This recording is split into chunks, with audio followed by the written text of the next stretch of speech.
Okay, so we will go on with our consent agenda. Does anybody have anything to extract? No? Move we approve the consent agenda as presented. Second. Okay, all those in favor? Thank you. Okay, and that's, the policies are part of that.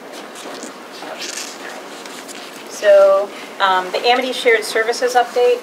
Bob, I don't know if you wanted to say anything about that, or you want Steve and I? Well, I'll just start off by saying that the Amity Regional School District invited all of the BOA districts to send some representatives, Bethany, Orange, and Woodbridge, a week or so ago to their shared services subcommittee meeting to discuss where we are in shared services between the 4 districts, to also discuss the obvious conversations about regionalization that are going on in the state and how that might impact Woodbridge and Bethany and Orange as well. And so, so some of our board members were able to attend that, and just had a little update that Margaret and Steve would like to present to the rest of you. And we also have a motion that we may want to take advantage of during the course of this meeting. Yeah. So Steve and I did attend the shared services meeting, and the shared services group is at this point discussing regionalization. So the information from the state in terms of what kinds of regionalization plans are being considered, and then also really to look at how that process, you even look at that process. How do you look at how to regionalize, regardless of what the region looks like? How do you go through that process? So the initiation of the process is really through Amity, and the process is to start. In order to start, you get a state consultant who comes and then works through with you all of the issues that are involved in creating either additional grades in a region, if you've already got a region like Amity, or creating a region. So all of that process is initiated. So what we discussed was really, do we want to initiate that process? Do we want to start so we can get more information about what's involved? What are all the components of that activity?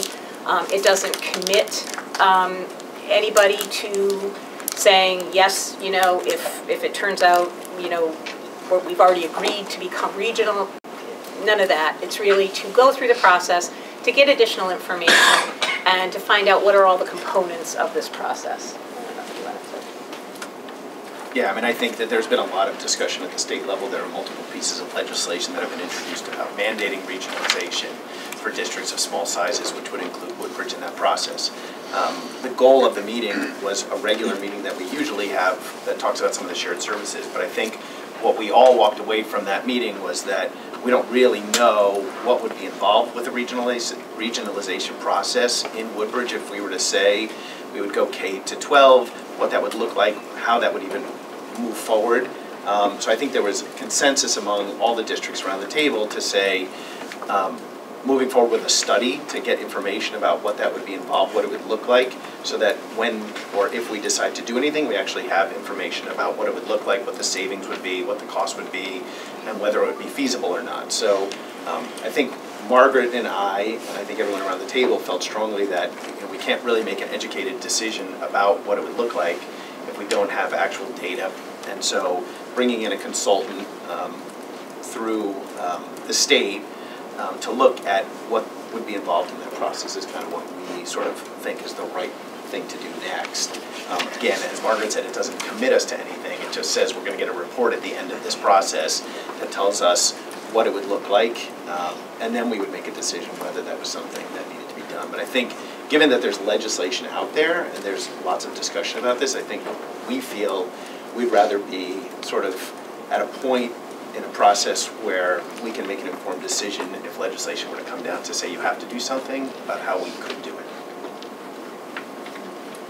Okay, so one thing that I'm not sure they asked for explicitly, but Amity did ask that everybody go back to their boards and discuss it at a board level and say, from the Woodbridge Board of Education, do we want to go forward Do we want to initiate the process, get the information? All of this doesn't end until there's town referendum. So again, this is a process of gathering information, financial information, academic information, contract information, just all that's involved. So we do have a motion to go ahead and say we'd like to initiate the process. I'll make the motion and then I'll make one more comment. Okay. So move that we support and continue the shared services conversation and process initiated by the Amity Regional 5 School District. I'll second it. So my only other comment that I'd make is, before we move forward, there will be a meeting of all the boards of ed. So even before we say yes to doing this, even though as a board we're saying we support the concept, there will be one more meeting where they will bring in the person who will be the consultant, open to all the boards of ed to be able to ask questions of that person about the process. So I just wanted to make sure you knew that. It's not just the two of us, it's the whole boards would be involved. And these are all public meetings, so like the meeting that we attended. There was public. There were people there who weren't, on boards of ed and also other boards of ed members. So does anybody have any comments, Claire? I just had a question about cost and whether how that would be. So there's no cost to us. Amity pays the cost, but the maximum it is like $3 per kid, which in Amity right now is like $7,000. So the cost is dictated by the state, and it is a fairly small amount relative to what's going on. So there is no cost to our district at this point. It is all borne by Amity. Okay. Any other questions or comments? Okay. All those in favor? Opposed or abstaining? Okay. All right. Great. Okay. And we are on the PTO update. Hi. I'm going to keep it really short because I know you guys still have a lot to get through. This microphone is, okay. So let's see, we have the book fair coming up. That's April 1st through 4th. And we do need volunteers. We have our setup on Monday, April 1st, and the cleanup or takedown of it on April 4th. And you can go on ptboard.com for the sign-ups for getting involved in that. We also have the Vrs Book Swap, which is going to start on the 29th, so we're asking everyone to start gathering their gently used books as they start their spring cleaning. We just want to point out that we mentioned, I'm not sure if we mentioned this last time, but we were able to give $2,000 towards the ADL program. And we also funded all of the empathy and diversity books for all of the classrooms for Kindness Month. And that just was, we had the Kindness Week in the beginning of March. And coming up will be the BRS Owls Fun Run, powered by Boosterthon on May 2nd. This is what we're hoping is going to be our largest fundraiser yet. So far we've been exploring ways to cover the costs for all shirts for the entire student body, faculty, staff, volunteers, everybody. It was quite an effort, but thank you to our administration that helped, and our faculty that were wonderful. They sized every kid in like a 2-week time period, which is 850 kids. That's nothing short of amazing. And then I was busy trying to get all the money to pay for these shirts, so we didn't have to go to the parents or take it out of the money that we're going to be hopefully raising for this very successful fundraiser. And we've had amazing contributions and sponsorships from local businesses. So that is really good news. So free shirts for everybody. Rolling out to the faculty meeting this Wednesday. No, it's actually tomorrow.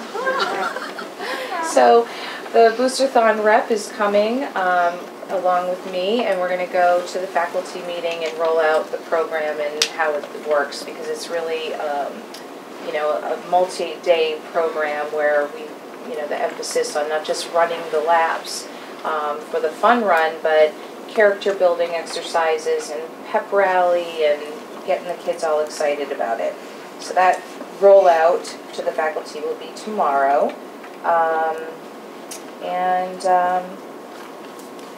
I believe we're going to have another PTO meeting on April 9th with the Superintendent University. Yes, that's right. But I'm not sure the specifics yet. It was going to be more of a format for some questions and answers and topics from the Budget from type those stuff. those who attend and things that might be on their mind. Sort of a little more of an open forum. Okay. Maybe some other topics we might broach at the beginning of that. Okay.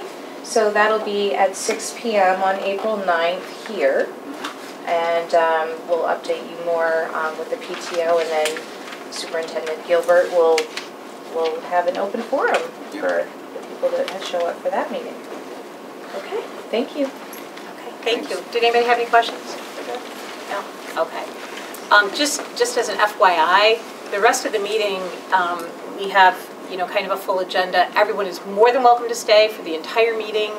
If you don't feel like you want to stay for the entire meeting, that's your choice as well. I don't want anybody to feel like they can't stay, but I also don't want everybody, we're not going to discuss the topic tonight.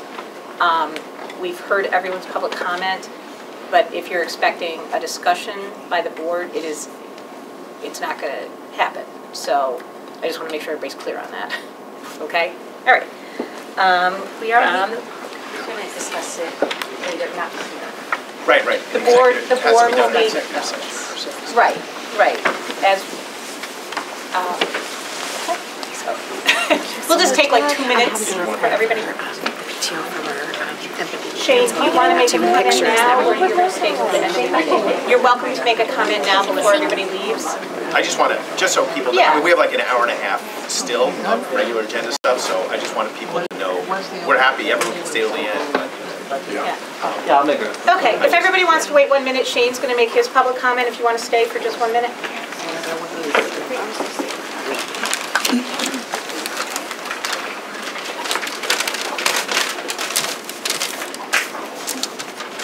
First, I would like to say thank you for giving Kim the time. Obviously, Shane Franklin, 155 Rimmon Road. Kim is my better half. I thought she was going to be the emotional one, but I'll try to keep it dry. Before I read this, I would just like to have you think about this as if it was your own child's son or daughter, sister, brother, their kid, niece, nephew, and think about the perspective that, the feelings and emotional and support and protection you would provide for that child coming into a community that you made a decision to join and love. So, a couple questions here, really. What type of community do you want? One that opens doors for the next person behind you. Say hi in the passing in the halls of BRS. Or one that puts your head down as you walk by and just ignores, the people you work with every day. One that looks at the homeless man in the eyes at the lights near Katz's and looks for change in your car to help out your own community. Or put your head down and keep going on your charmed life back to your house, not worrying about other people's problems. What type of teachers do you want in the BRS community? Kim, who has obviously large support here and is loved by the school, she loves the school and her fellow teachers, gets in at 7:15 a.m., leaves 6 p.m. or after 6 p.m., comes home and works till 9 or 10 o'clock at night, works nights and weekends for the kids, in her class, outside of her class, that anyone who needs help, she puts in the time for that. Do you want passionate teachers that hope to better the children, not because of a check or a time clock, but because they care? Your actions today define essentially what you want for both.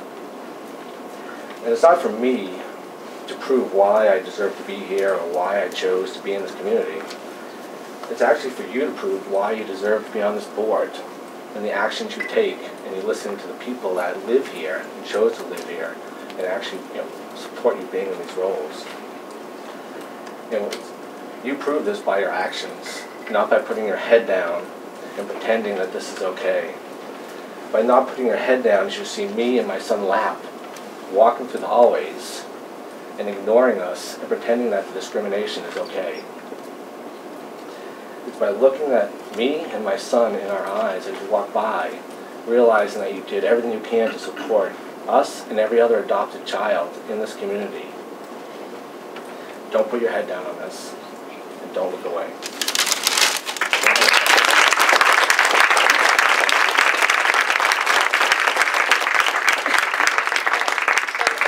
Anybody who would like to leave, it's fine. Anybody who would like to stay, it's wonderful. If George is here, we're going to go with George next. Oh, George, is yeah, that you? sorry. Okay. Yeah. Hang in there, George. Just a second.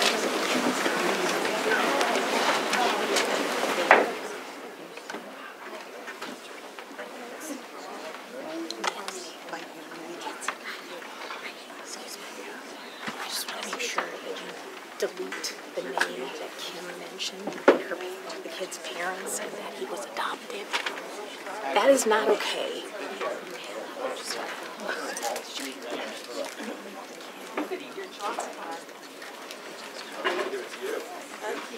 Okay. Hi. I think we're all getting a little coffee maybe quickly. That's good. Thank you. You're doing my meetings Good too. for us.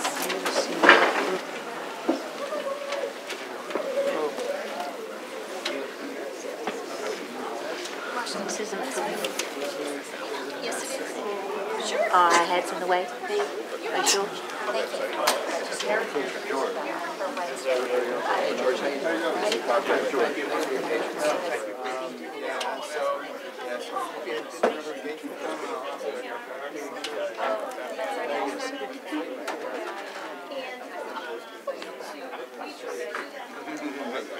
Probably saw you at the camp convention, probably, and how you had you actually.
All right, so welcome, if you could introduce yourself and then Thank you. right here. Good evening, Superintendent Gilbert, members of the board, Woodbridge Board of Education. My name is George Kurtica. I'm the Area 7 Director for CAVE, the Connecticut Association of Board of Education. So it's a big district, with Woodbridge is included. So the district goes from Wallingford down to Branford, all across the shoreline to Milford, up through the valley, in North Haven, Hamden. It's all included. That's my district. So tonight I'm here. And I'm also on the Derby Board of Education too. So, and also on the temporary regional school committee that we're looking into. So I'm going to recognize the efforts of Woodbridge here to present you with, you have 2 awards tonight. In order to receive the Bonnie B. Carney Award for Excellence for Educational Communications, then you must meet all the following criteria. First is the general criteria, which includes clarity of message, image, and consistency. Second, the specific guidelines of readability, editing, graphics, type, format, presentation, design, and value of expenditure. I'm very happy to present the Woodbridge School District with these 2 awards, which are, one is for the Parent-Student Handbook, which contains policies, mandated info, and important student-parent expectations. Here's your first plaque. Thank you.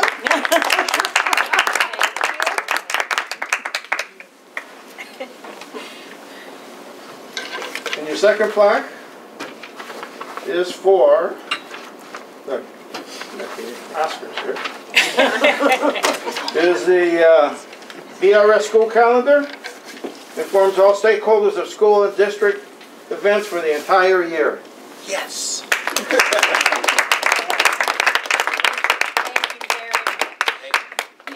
On behalf of the people who produce those things, yes. By the way, not And us. the school and the PTO have a lot to do with that as well, so I'd like to thank all the collective efforts on everybody's part on that.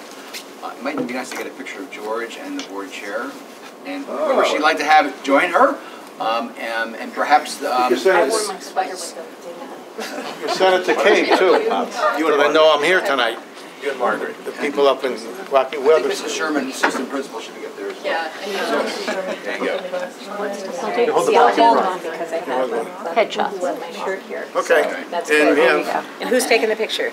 Oh, Bob? Cheryl, you're going to take the picture? I will be the photographer. Hello. Okay, All right, so- you can hold one. There we go. Make sure it's about that. You good? Yeah. It's like that? Okay. Is my hair okay? You have to, Right here, it goes fine. Well, you're gonna have to do one for me too. I have to send it Okay. Take your glasses off your Kate. Perfect, thank you. That covers my lack of shine. I got a haircut for tonight too. All right, there's 2 for you. Okay, thank you. Did you do this last time too? I'm a photographer. Professional. I know. There you go. All right. All right. Thank you. Thank you. Thank you. very Yes, much. thank you. Thank you. Congratulations. All right. Yes, no problem. No problem. Yes, sir. See you soon. Oh, thank you. I was going to say, now what am I going to do? I can't put them with me here. Okay, so we are on the superintendent's report, I believe. Mr. Gilbert?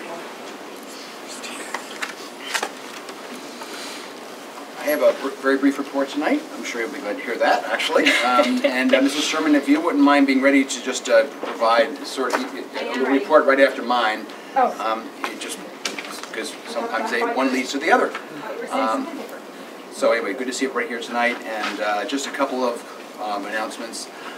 Just a reminder to board members that concurrent with past practice, we can make a ticket available to each of you to watch the Amity High School play, Catch Me If You Can. Show date of April 11th at 8 o'clock. Please let Marcia know by today. Or tomorrow, let's say tomorrow. Please note there's no pre-show dinner as in past years, so just be aware of that. In a few moments, we'll be watching a video on our Enrichment Cluster initiative that was presented to the Connecticut Superintendent's Conference, the Ignite Conference. So I'll save that information for that until we show that in a few moments, but we're very proud of our third grade team being recognized statewide for bringing this presentation to superintendents around the state. Just recently, we had our annual Read Across America, also known as Empathy Across America this year. We were fortunate to have many valued members of our community participate in this. It was held here in the library to kick us off, and then we went out to classrooms, obviously, to read to students. We had representatives from Board of Education, Finance, and Selectmen here to participate. They were joined by Senator Logan, Beth Heller, the first Selectman, Tony Genovese, and we even got on Channel 61. Fox reporter Margot Farrell, who's also a Beecher Road School alumni, did a live interview with a few of us and also went into one of our 6th grade classrooms, and it was just a great day. So everybody's positive feedback with our students and as well as our readers. It was a great day. So thank you to some of you who were there as well. We appreciate you participating. As you may know, we have received some retirements from some of our non-certified staff. I'd like to inform you that Gay Mastriani, Roberta Anderson, and Kathy Halowenko, 3 long-tenured and integral members of our school district staff, have announced their intentions to retire at the end of the school year. Gay has been overseeing payroll and benefits for 27 years here in Woodbridge. It's an amazing run with a great responsibility. Roberta and Kathy have been serving as teacher assistants here. Roberta for 32 years, all in the 2nd grade, by the way. And Kathy Halowenko for 25 years in the upper grades and a little bit of in special education. Please join me in thanking and congratulating them on the great work they've done for us over the years.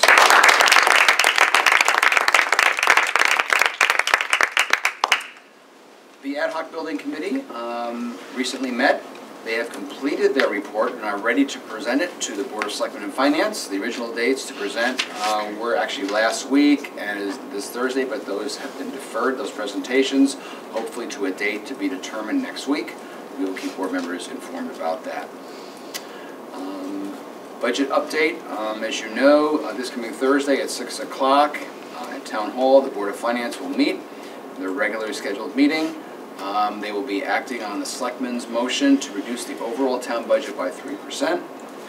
A 3% reduction equates to approximately $1.5 million in cuts across all town departments. This is obviously a very concerning move in that we certainly have the largest budget in town. If it was just simply a 3% reduction, it would be $450,000 reduced in our budget. They're not saying that it's going to be 3%, but it's very impactful potentially. So just letting you know that that meeting is at 6 o'clock this coming Thursday. And I'll now just turn it over to Mrs. Sherman, who has a few Beecher Road School updates, and then we'll go on with some of my other reports. Oh, well, can I just thank you, and actually Margaret as well, for organizing that meeting that we had, or I think it was last week, a day in the life of the teachers. That was really very, very helpful. Unfortunately, people couldn't make it. The majority of the board could not make it. And I guess we have a lot of new people that will join the board. So it might make sense to do it again because I just thought it was incredibly helpful. So thank you for organizing that. You're welcome. Is Doreen still here? I think she's gone. Oh, she's gone. Okay. I was going to say thank you. Oh, thank you. Yes, to the teachers as well. I will be quick as well. I just wanted to start by mentioning that Ms. Prisco is sorry that she is not here. She wanted me to apologize to all of you for not being here. She had a previous family commitment, so she was unable to be here tonight. I'm going to just start with a few quick updates. Last week we offered Family Fun Yoga. Many thanks to Dr. Chris Rose and Jill Calmonico for organizing this. We did have about 50 people attending, ranging in age from 2 years old to 75 years old.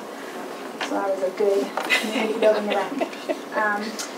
As you know, this past Friday we had a professional development day, and we were able to offer once again a wide variety of learning opportunities. I know that you have an opportunity to see the agenda for that day, so you saw a lot of the offerings that were provided to our staff, but a quick snapshot, we offered Learning Around Math workshop. We had a lovely collaboration with Orange, and some of our staff members were able to go and learn about trauma. Some of our staff members also got to go and observe in another school district, and then we had a number of PLC collaborations, especially with our specialists. And as Bob and Joy mentioned, we recently completed Empathy Across America Week, which actually kicked off our Be Kindness Month.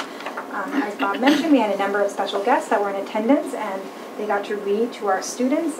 Many of them read their favorite Dr. Seuss books. Many of them also chose to read books with a theme of empathy and diversity, which was a really nice addition to the day. All of our students, I know last time I was up here, I got to give you the sneak peek of the book, so all of the students did get to enjoy this book, The Day You Begin, thanks to a very, very generous grant from the PTO and from Dr. Rose and her grant program.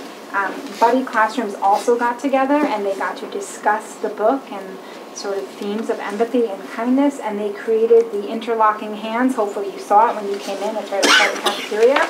And they wrote about empathy, so it's a really beautiful display. So many thanks to Katie McCullum. She sort of spearheaded this Empathy Across America Week with a team of teachers to make this happen for the entire school. And like I said, they did kick off Be Kind this month, so we are going to have some more ongoing activities. Coming up this week is going to be actually a peaceful bus meeting where we're going to reconvene as bus communities to talk about being empathetic and being kind on the bus. Any questions? I kept it quick. Thank you. Mrs. Sherman, if you don't mind, keep walking around here, because we're going to show that video right now. I thought you were going to say four. We are I'm going to start off my agenda item on my reflections on our school-wide enrichment program with a short video. This is a video of some of our third grade teachers who were invited to the Ignite conference. This is a conference that is presented each year. It's held by Connecticut superintendents. It focuses on innovation, creativity, and promoting that. There was 5 presentations from across the state that were invited to be done, and we were one of them. And so just step back and enjoy this, and before I get going with my little reflections.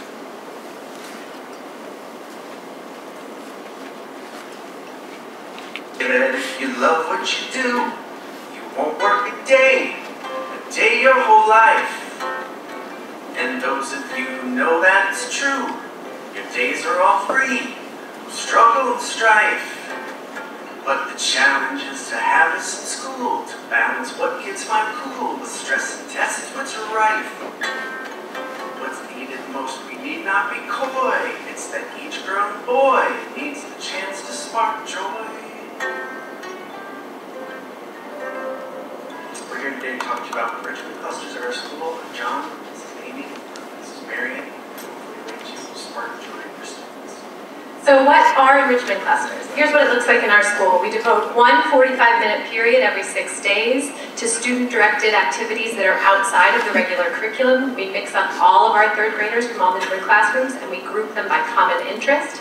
It's part of our school-wide enrichment model, the premise of which is that all students, not just identified students, but all students have gifts, talents, and interests that deserve to be explored during the school day.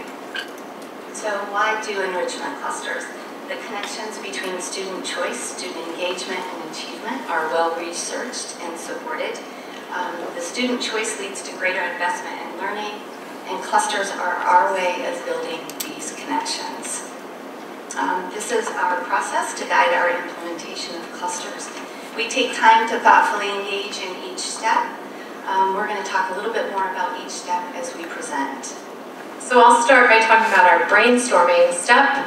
We ask, what sparks joy? What sparks joy for us as teachers, but more importantly, what sparks joy in our students? And that's how we start planning our sessions, and we do several sessions a year.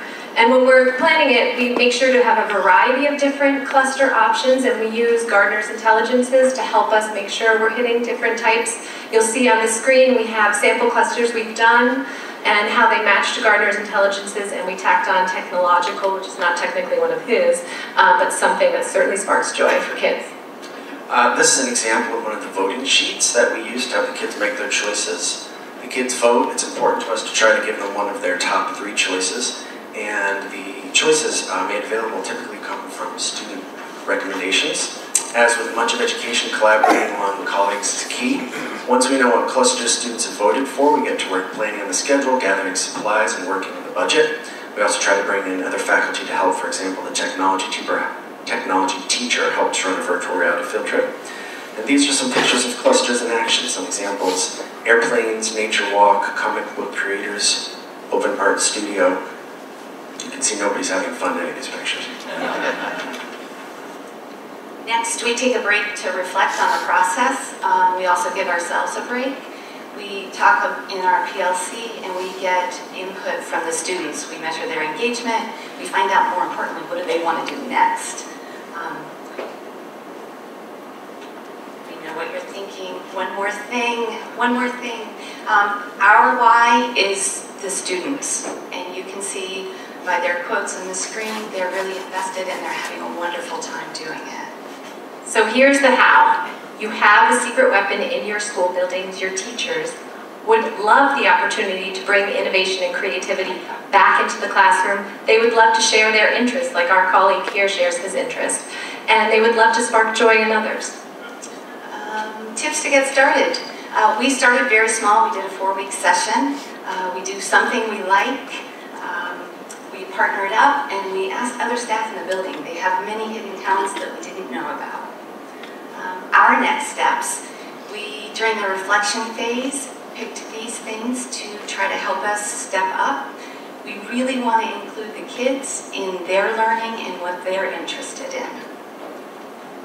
So a moment for your own self-reflection. If you were lucky enough to do your own enrichment cluster tomorrow, what would you choose to teach? What sparks joy for you? And speaking of sparking joy, this is the first time you've been joy along this time. We got them all. They say that if you love what you do, you won't work a day your whole life. And those of you who know that's true, your days are all free from struggle and strife. But the challenge is to have us in school to balance what kids find cool with stress and tension. There's a rifle, it's not. What's needed most, we need not be coy. It's that each girl and boy needs the chance to spark joy.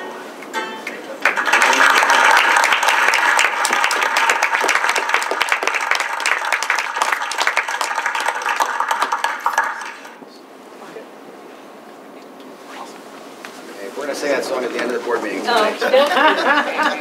Did you bring your little guitar? You have to have little fingers to play that thing. So I will just quickly say just a couple things. Well, just in reaction, we have a lot of programs in this school that could be highlighted like that one was, and it's my intention to do that as time goes on. But we were very, very, very excited to have been chosen to bring that to Connecticut superintendents. So, I'm sorry. Can I comment on it? The concept of enrichment clusters is a good one, and version 1.0 is a start, but it's a journey, right? And we're on this together, and so as we understand from what we've learned at the curriculum committee meeting, that the teachers had gone out to the students to ask them what they wanted to learn, and so the list came back: Taekwondo, seashell art, comic books, nature exploration, songs, cooking, art, dance, board games, geometric art, theater, bracelet making, movies, Play-Doh. So when you take a look at this list, my son was in 3rd grade last year, so I have a little bit of insight into this. It feels very arts and craft-like, and very much like hobbies, extracurricular activities. And so for the kids that want more challenge, that want to be met where they are, one of the responses back last year was that this kind of a personalized learning vehicle would address that issue. And so I guess one request that I would have is that we do increase the rigor in the types of offerings that are out there. So I would ask that we reconsider asking students what they want. It's like asking students, what do you want to eat? We know what the answer is. But if you offer only healthy choices like celery, broccoli, carrots, doesn't matter what they choose, they have choice. But it's all good. And so, in 4th grade, so far, there's origami, theater games, toy making, graffiti, dancing. There is Ozobot, but it's very basic. So for the kids that have some sort of, some coding or robotics experience, it's way too basic. Lego architecture. It'd be fine if there were actual architectural concepts that are, engineering concepts that are actually taught. Mythology was great. The kids had begged for astronomy, so hopefully that will be coming through. But there are things like space, money management, probability, stock market, genetic code, debate, etc. So there's a lot out there that would be really substantive. And so I understand you want to meet different kids in different ways, but there's a set of kids out there that look at these offerings, they say, we'd like to be challenged more. And the measure so far that we keep on hearing is student engagement. And so that's important, but I think we also need other metrics to know whether we are meeting kids where they are, and we're challenging them, and they're learning substantively. Okay, thank you. Just a follow-up comment. I think from what we've heard today, we don't need to look very far from our amazing team of MAG teachers to really think about how to do sort of student-driven learning creatively, and I just encourage us to use their expertise as a resource as we look at how these cluster-based model of student enrichment is working and how it could be improved. Thank you. So I prepared some reflections here on just what we've been doing, and just a very brief background. And before I say that, I also want to thank all the teachers throughout this entire school and district for their efforts and passion in regards to the school-wide enrichment model and what work has gone on, and the tremendous ownership and moving the needle that has taken place. Very, very brief background. The Board of Education themselves has had a focus over the last several years and an interest in the area of enrichment. I discovered that during the interview process as I was coming to Woodbridge, and the goal here was really, can we do things that serve all students, not just a few. In my entry plan, as I first came in, I purposed to hear the voices of all the stakeholders and a lot of constituents, recalling the resource-based classroom kind of format and concept from the past. Really advocated for a focus to get back to more creative and innovative practices in the classroom, project-based learning, and enrichment. Within the strategic plan that we put together in January of 2017, we used our administrative team, but also other stakeholders and some other representatives from the faculty and staff as a sounding board as we sort of set some goals. We set one of our goals. Goal number 2 is for personalized learning. In this goal, we really wanted to provide opportunities for teachers to explore different ways to enrich, look at other programs, come back and deliberate on how to move forward. So specifically, how are we doing in relation to the goal that we set out in what we were trying to do? So the goal we actually set was goal 2 of our strategic plan back in that January of 2017. We wanted to provide a student-centered and personalized learning environment and programming that promoted innovation, creativity, choice, independence, growth, and student ownership. And another important part of this goal at that time, as we sort of ventured out, was to make sure that the staff was excited and owned this process and was, fully invested in something that it's not just the superintendent wanted to do, really, but it was really more the voice of all the stakeholders who had brought this, these ideas forward. So some of the things that we wanted to make sure in a school-wide enrichment model that we've tried to put together, that there's a natural progression from grade to grade, increasing the rigor and challenge from grade to grade, and that we do address the interest, talents, and engagement and excitement for all students, not just a few. I will say that if I think back a few years, some of the things that I wondered about as we ventured down this path was, will we be able to continue the momentum? And what concerns might there be for teachers? And I would have, knowing from my educational past practice and history, the kinds of things like time, integration with curriculum, and is this another thing we have to do and add to my day? Those kinds of thoughts are certainly considerations. And also wondered how this might intersect with our TAG program as we move forward. So bottom line is, the current initiatives we have, and I'll just, you know about them, but the initiatives we have which were born out of the teacher visits and conversations, our clusters for 3rd and 4th grade, Genius Hour, which is a project-based learning endeavor in 5th grade, and a more fully developed capstone project in 6th grade. And also curriculum compacting in math, which we've put forward. So in a sense, we've met the goal of providing the program and putting these things in place. The question and the reflections really are, at this point, that I'd like to just talk briefly about are, how are we doing in the continuous improvement of this? So first and foremost, my concern is always, do teachers own the work? Are they engaged in the work? There's not a faculty anywhere like Beecher Rhodes that is got the commitment that we have here, and so I'm really happy to say that we have tremendous teacher belief in these enrichment programs. They have desire to re-examine their work and their practices and make them better all the time. But there's also challenges to teachers in implementing these, and I'll address those in a few moments. The second reflection I have is, what's the impact on students? Are students really into this? Is it making a difference? What are the kids saying? So, you know, you just saw a presentation that is from the 3rd grade team, and the 3rd grade, they actually surveyed the kids in the grade level, and the kids have weighed in. But I had a chance to sit down with some 4th graders recently, and I just wanted to ask them, okay, so what about enrichment clusters? Because you did it last year in 3rd grade, and you're doing it again now. When they knew that the enrichment clusters was the thing that I wanted to talk about, their eyes, of course, lit up. And I said, so tell me what's good about enrichment clusters and what's not so good. Are there both things? So some of the things they said, some of them, we love the choice. We love being able to work with other teachers, not just our own.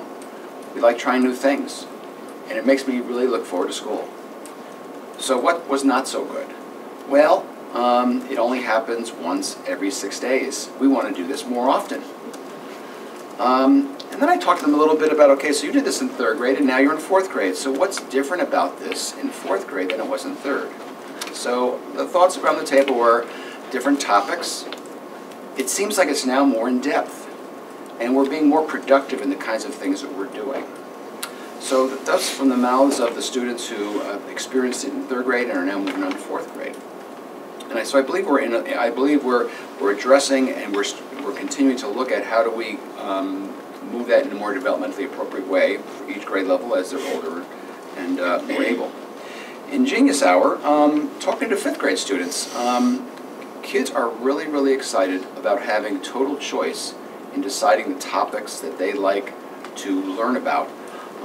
As you might know, in the Genius Hour, there's a driving question that they have to come up with. One student's driving question is, how do electronics negatively impact kids? There's research involved, there's independence involved, and so really talking to students, getting the sense that they really enjoy this because they're invested in the learning and they want to do this more and they want to have more time to do it. Likewise in capstone in grade 6, spoke to students in 6th grade, and that all revolves around the hero project that they do, and the hero concept, looking between nonfiction and fiction. And 6th graders were very, very in tune to thinking about their experiences in Genius Hour last year when they were 5th graders, and felt that there was much more writing in 6th grade. There was lots of research, lots of evidence that they were called upon to draw upon. And it was also a project that is a lot longer in duration. It's really done throughout almost the entire year. Some of the comments were, I felt like we're going a lot deeper, Mr. Gilbert, and it just takes a lot of energy to do, and it's really hard work. So again, trying to promote and continue to look at that whole idea of promoting rigor and increasing rigor as students are moving and are more able to do that. So what are some of the concerns or some of the obstacles that we've really experienced? Time, scheduling, programming, and keeping a balance to everything. I was fully expecting time and scheduling to be a challenge for teachers, and it certainly is. One of the challenges is trying to find the time to plan together as a team, to integrate the larger projects into existing curriculum units, and finding that balance. So for instance, our 5th grade staff, the first Genius project of the year really worked well with the language arts unit that they were doing in the fall. They were doing a unit that's part of the Teachers College, the English language arts curriculum that we're following. It was revolving around nonfiction reading and writing and research, and their project worked beautifully with that. They have a second project coming up, and it's not as easy a fit into the actual units of study that 5th grade is called upon in the second half of the year. So again, it's an example a little bit of that. And teachers have, along the way, made changes in their projects and in their structures. Last year, the 5th grade teachers tried to use a little bit of time from all the different content areas to find time for this Genius Hour project. And now they've really focused on the language arts time and have found that is much more beneficial, at least the first project around. 6th grade teachers had a lot of the same kinds of thoughts. Difficult to fit this in with our curriculum. It is a large portion of the year. How do we adapt this project for struggling learners to support them, and other challenges? So I think time and scheduling are always something that we're finding no matter what we do in school, and it certainly applies to this as well as something that we're needing to take a look at. How do we support teachers in that? One very interesting conversation I had last year, and it was brought back up again this year, and it really tells, I think, a little bit of the story about how our enrichment program is starting to address all students and how it kind of interfaces with some of the things we've done in the past with TAG. The conversation I had last year with a teacher who has worked within the grade level as well as in TAG said that, you know, Bob, the Genius Hour project, the depth of it, the length, the details, the research, this is what we were doing with our TAG students, just about 5%, 3 to 5% of our students up until this year, and now all of the students are benefiting in the entire 5th grade. So in a sense, that comment, which was validated again this year, really made me think about the fact that we're really now extending the enrichment that we once thought for a few is now happening for all. So my last reflections and thoughts here about moving ahead is, first of all, staff ownership has been the key. I'm impressed with this staff beyond belief in terms of what this staff has done in the different grade levels and the different endeavors, learning about how to go about these processes with these programs. The Ignite presentation we just saw certainly encapsulates what a 3rd grade team has done. My other thoughts, though, moving ahead, is that there's a lot on teachers' plates. There's a lot that we're doing. There's a lot of work still to be done, right, with the endeavors and the initiatives we have. So it's not the time to add or make major changes, but it is time to dig in a little deeper. How do we increase the rigor? How do we get people to be more comfortable with what they're doing? We want to also be able to take a look at how do we work with the existing schedule, curriculum, to integrate these particular units into what we're already teaching. We have talked a little bit about the difficulty about measuring for success. A test score can't necessarily tell everything that's going on, so there has been the discussion of measuring level of engagement, measuring level of excitement. There may be other ways to measure that. That's something we want to take a look at for sure. We want to continue the curriculum compacting part of our program to make sure that we are providing opportunities in math, especially in the upper grades. And we want to continue to encourage the additional activities that E-Day supports, and we have sometimes in the school as well. So those are just some of my reflections that after a couple of years of where we've been, where we've come from, where we are now, again, very proud of what the staff has done, the hard work that all of this is above and beyond the normal work that people do every day. And there's a lot of excitement around it. So glad to answer any questions or reflect on anything else. Anybody have any questions for us? Just have a thought, I guess, and I appreciate comments from everyone. Echoing somewhat what you said, Claire, about that we have MAG as an example, but I do think the core kind of, especially for the enrichment clusters, the basis of that really does come from similar philosophies, and I just don't want to lose the student choice as a big part of that, and it really does, it does really have a big influence on it. I know that it was the first year, and that they do, I think teachers will build off of it, students will build off of it. If anything, I would suggest maybe encouraging teachers to brainstorm more with kids if they feel like it's not rigorous enough. where they can ask more questions so they get kids to think more, get more buy-in and whatnot. MAG built a boat. I mean, that was a student-driven, and it floated. Yeah. It worked. You know, so I mean, I just don't want to discourage us from straying from the model too quickly by restricting our choices. So just a thought. Can I add on to that comment for Stoneman? I think that the building of a boat is a wonderful example, and I know that MAG built a boat or builds a boat regularly.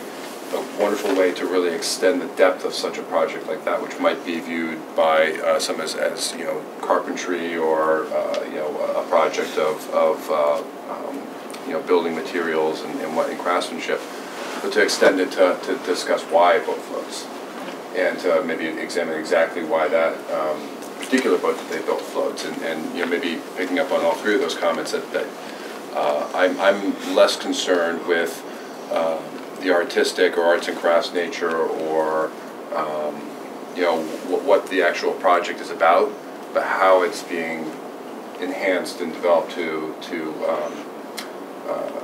deepen the experience and learning opportunities that students and teachers are having through these types of learning projects. I know, Todd, that was just a hypothetical, but just so you know, I think there was a lot of discussion around why the boat floats and a lot of science and math that went into that type of project, and that's just an example of how, you know, how you put the theory into practice. Were there any other comments? Well, I think those kinds of things are what's happening in the enrichment clusters from what I hear and what I can see. So I think, you know, being immersed in that in the classroom and the teacher being able to address the students' questions about how these things work, and you know, songwriting sounds like fun, but there's a lot that goes into that in terms of kids' writing abilities, and it ties into poetry and other areas of language arts. So I think that those things are happening, and I totally support them as well. And I agree. I think that the process is relatively new, and I think that, you know, all the reports we've heard from the students who have come here and talked about it, the teachers that have come and talked about it, the you know, the Ignite conference that we just saw. And in our discussion, you know, with teachers was they don't want this to change. It is more work, and they are okay with that, and they embrace that because of what it means. So I think kudos to all of the staff involved in the administration, and you know, in having this program, in having it implemented so quickly and expanded, you know, so quickly. And again, I'm not saying, you know, expansion beyond where we are. You know, we need to see where we are and go forward. But I think everybody deserves a lot of credit for what we're doing already, let alone what we're thinking about doing going forward. Anybody else? Just one more quick comment. Just thinking about Megan's comments about the probing, and I do think that. Megan's comments about the what? About getting the teachers to probe more. Oh. And I think that's a really valid point, because a lot of the value of this is not just sending a kid out to write a report on something, but to really get that deeper level of thinking and engagement. And I just wonder how practically each teacher is, how much time they're spending with each kid to do that kind of probing and challenging, and maybe that's something that, you know, I've heard nothing but positive feedback of each of these grade level programs as well, but it's something to look at and to make sure that we are giving teachers adequate time to implement it successfully. Would be good. Anybody else? I'll just make one comment. I've been on the board for a long time, and and I can't think of a time where we sort of brought in something really completely new to the school, implemented it in such a short period of time. So I'm sure that there's always room for improvement, and I look forward to sort of that continuous improvement process. But I also want to say kudos, because it really is something completely new to the school. So, and it's what we had asked for. So I thank you. Completely new to part of the school, because Mag's been doing that for a while. What? Completely new to part of the school, because Mag's been using this model for a while. So, but. Okay, anything else for Bob on this? Nope. Okay. Thank you for your comments. Appreciate that very much. Okay, we are on School Performance Index. So this is the presentation that finally is happening. Because the state has finally given us all the information. So Lisa and Cheryl will be coming up to present to you with this report up on the screen.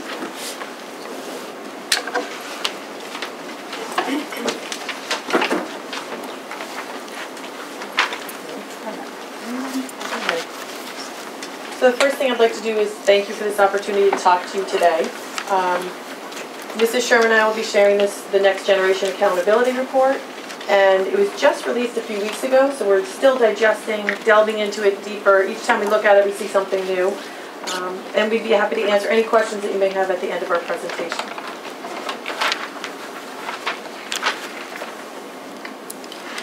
Sorry, I need glasses. Here are the purposes that are mentioned for the accountability report.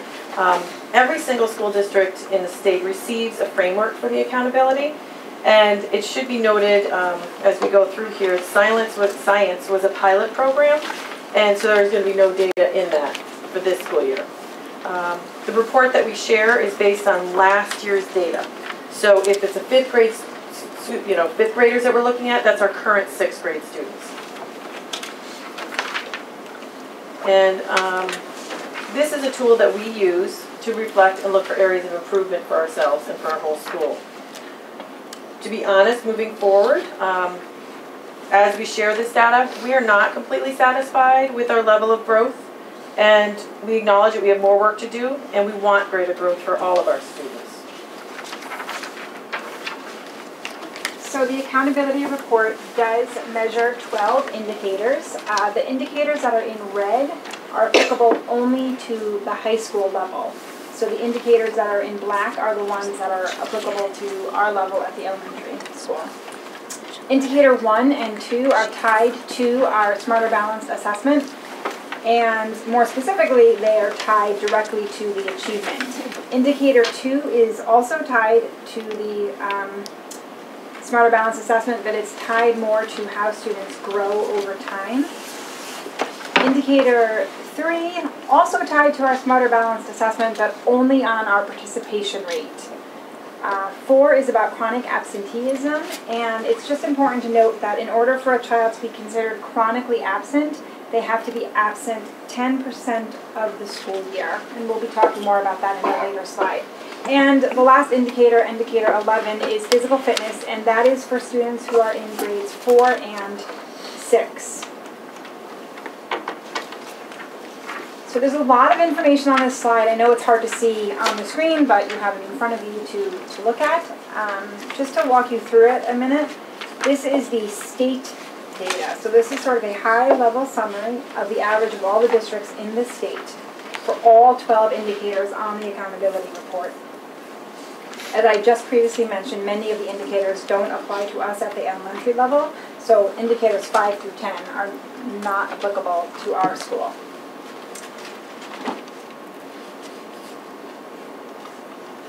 I want to also point out that many of the indicators you'll notice are divided into all students and high need students.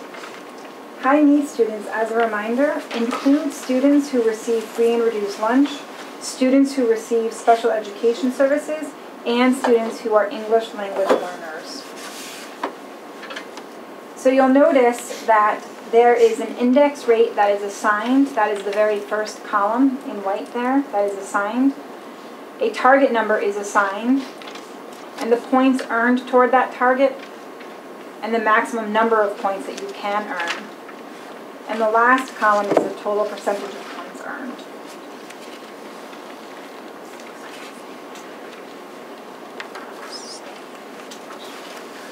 So this is our same information, but applicable only to Woodbridge. Again, I know there's a lot of numbers on that screen. So looking just at indicators 1A, 1B, 1C, and 1D, as I mentioned before, those are the ones that are tied directly to our Smarter Balance achievement results.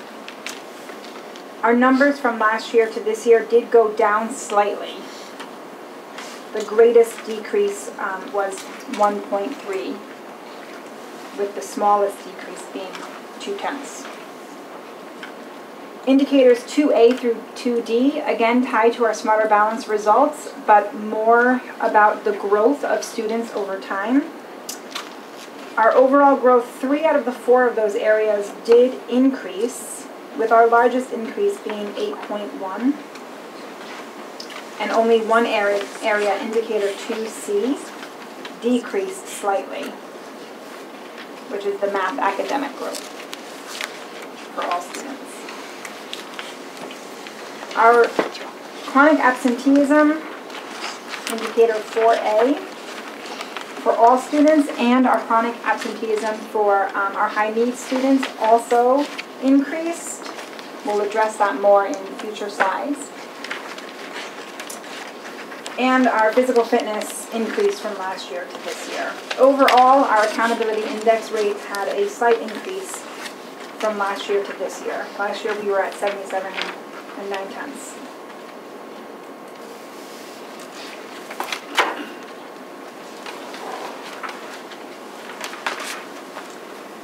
And I'm going to talk about achievement rate gaps and participation rate.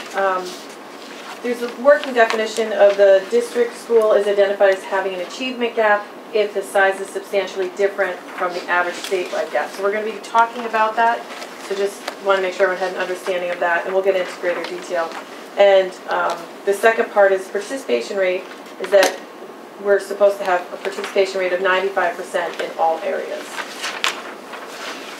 So focusing on the achievement gap first, as you can see, we had 9.9 for our state gap, whereas the state was at 15.6, and in math it was 14.8, and the state is at 17.7. So fortunately, we did not have a gap.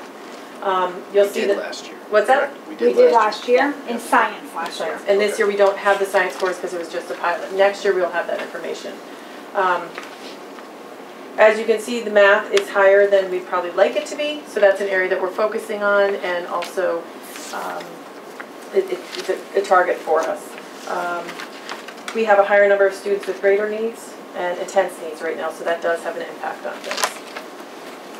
Looking at the participation rate, this is looking at these numbers, we've made the 95%. This has been over time, so the people who've been on the board for years have probably been hearing about this over and over. It's been incremental, but it's really a celebration because every single area is over 95%. And obviously we're going to keep continuing to work on it, but that is something to celebrate that we have made that goal. So we put this slide in to address some of the comments and questions that members of the board had requested. So this is the whole school broken out into levels, and right now you're only looking at English language arts information. The next slide will be math. So the Smarter Balance assessment, just so you know, is broken out into vertical scale scores, but also categorized by levels. So there's levels 1, 2, 3, and 4. What they do here is they actually break it down even further. So there's a level 1 low and a level 1 high for each of the levels. So there's 8 levels altogether. And there's 2 bar graphs on this chart. The blue is the growth rate. The growth rate is the percentage of students meeting their target. We've talked about this in the past, but all students are assigned a target based on their vertical scale score. And that is the target that is set for them and that they are expected to grow from one year to the next. So again, the growth rate is the percentage of students actually meeting their target. The green bar is the percentage of the target achieved. So that's showing how much of the growth target was achieved by the students. So for example, if your growth target was 50 and you achieved 25 instead of 50, then that means you achieved 50% of your growth target. So that's what that green bar is. As we are looking at this, we know, and the state actually also says that students achieving at the higher levels are actually expected to make less growth. There's less room for them to grow when you're achieving at that higher level. However, our students are doing a tremendous job and showing a tremendous amount of growth at that high level.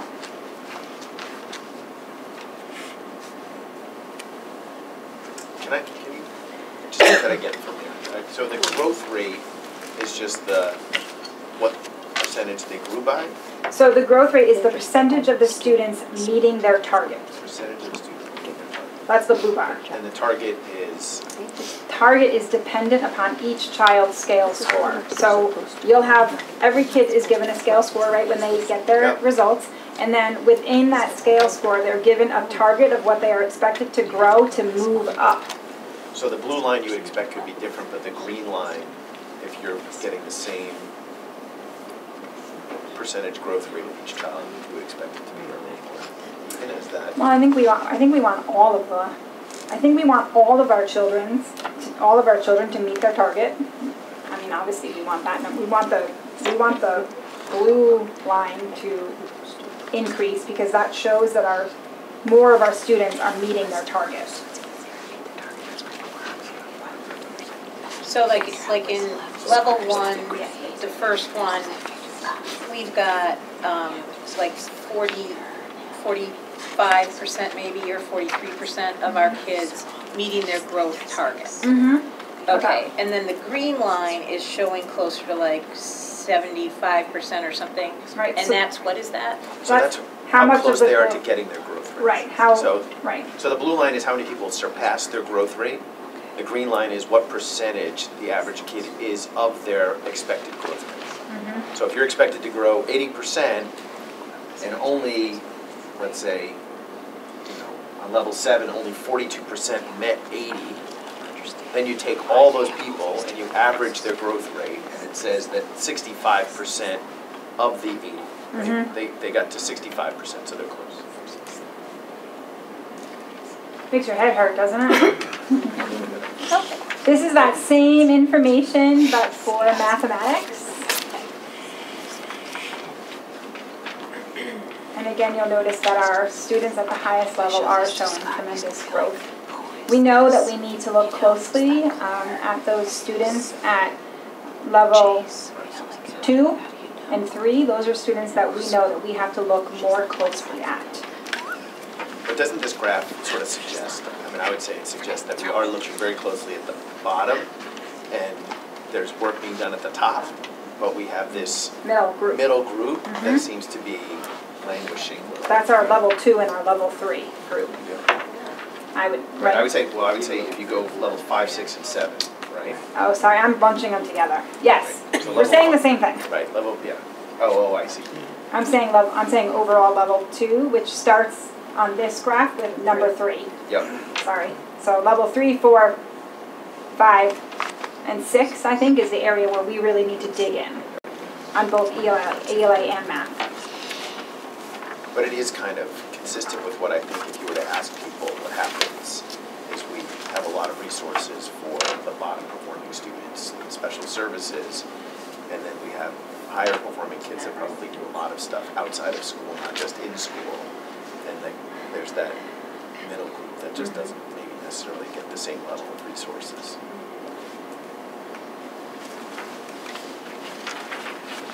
So this table is showing the growth rate by both grade and subject. So you'll notice that there's grade 4, 5, and 6. Grade 3 is not represented because they don't have growth rates since it's their first year taking the assessment.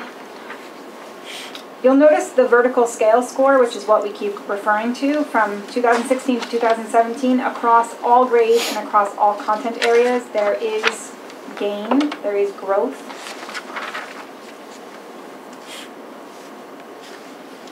And on the far right-hand column is the average percentage of target achieved, again, by the grade and by the subject area.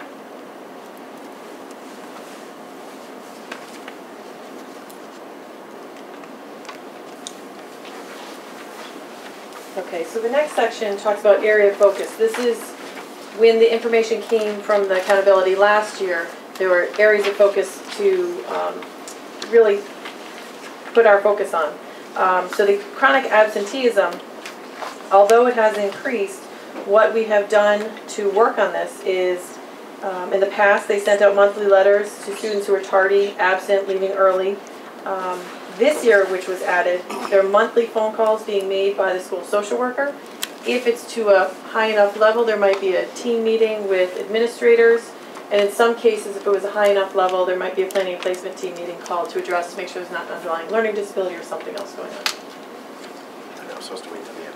Go ahead. I just have a question. That's okay. So do we graph out days absence and see if there's any trends? Like if there's 30 kids out on a day, are we maybe not Purelling enough? If there's just an even distribution throughout the year? You know what I mean? Like if one kid gets sick, does it result in 30 kids being sick? And so can our chronic absenteeism be looked at in terms of kind of what's the distribution of those absences, and then does it coincide with, are there big groups of kids being absent, or is it just a chronic low level? So there were times that, for example, when there were certain bugs going around, that yes, we had higher absenteeism, but we're really looking for a student over time that has, so for 10%, that's about 18 absences, so 18 or more absences. So we're looking at specific students, or 4 or more within a month. So this means 5.5% of our student body is out more than 18 days a year. Mm-hmm. Yep. Mm-hmm. Yeah.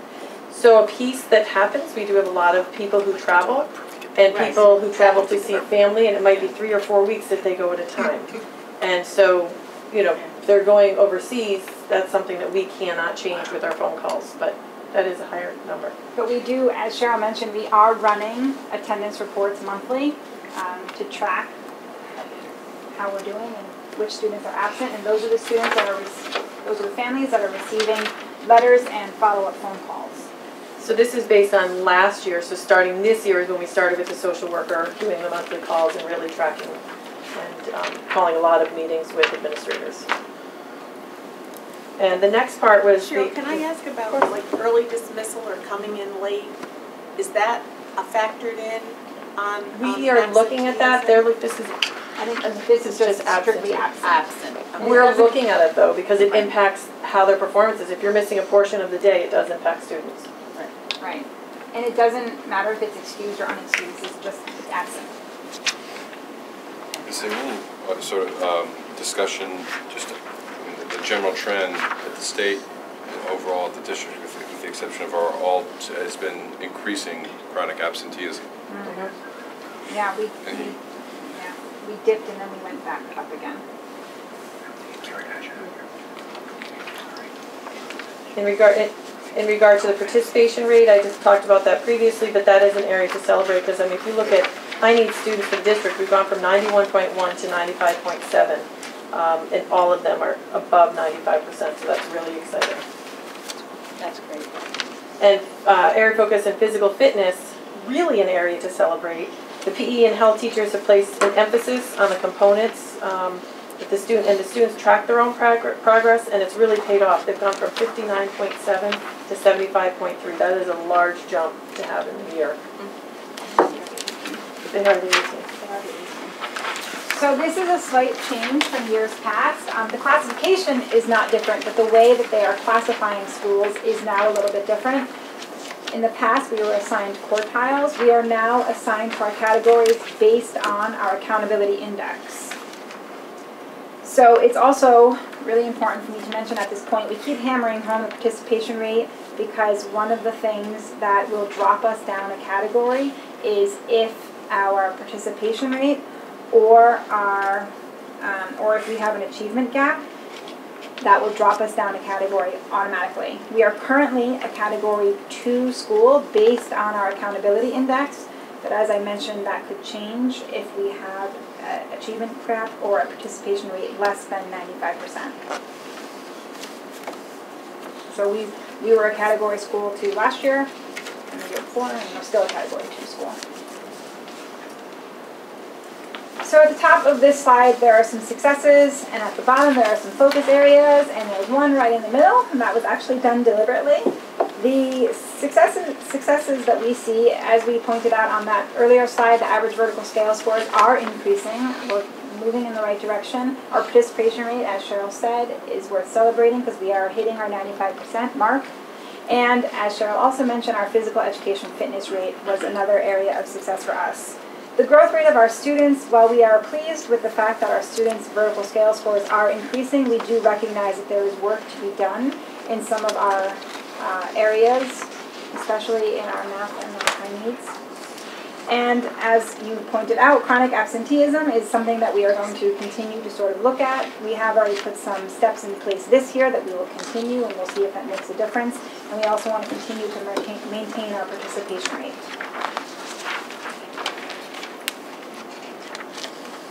So next steps. First and foremost, we will be sharing this report with our faculty.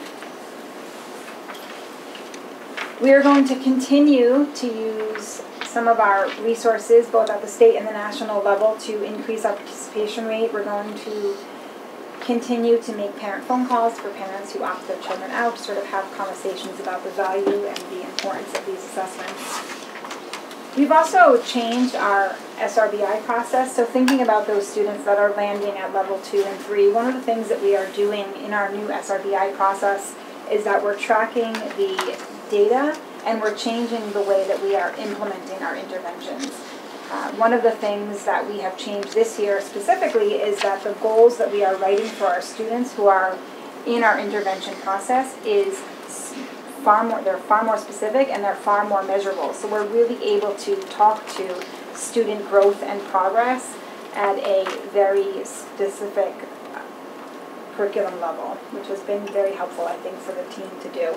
We also have some new data-driven processes in place. Our data team has been meeting regularly, and we have been taking a look at some of our school-wide indicators, such as STAR, and we actually, at our most recent data team meeting, spent some time looking at a STAR report that also is tied to Smarter Balanced Assessment results. So they have a report in STAR that is a predictor.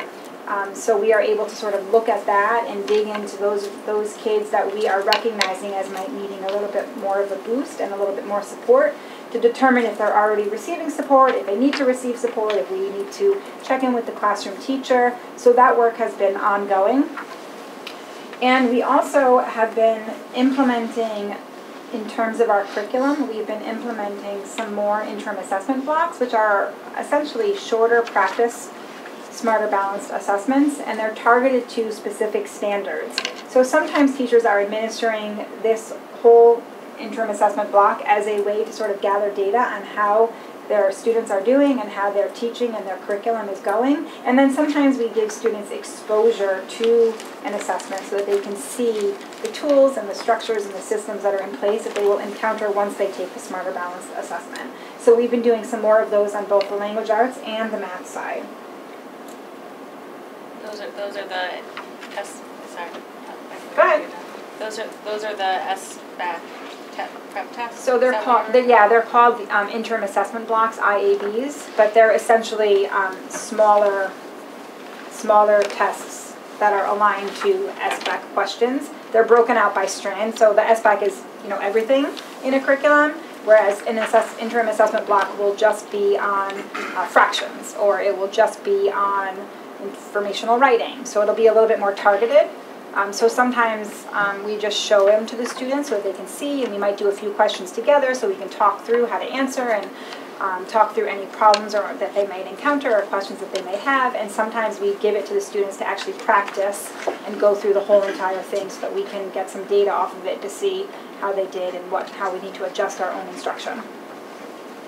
That was a big answer to your question. Yeah, no, that's helpful. I guess I'm trying to fit in what these next steps with that.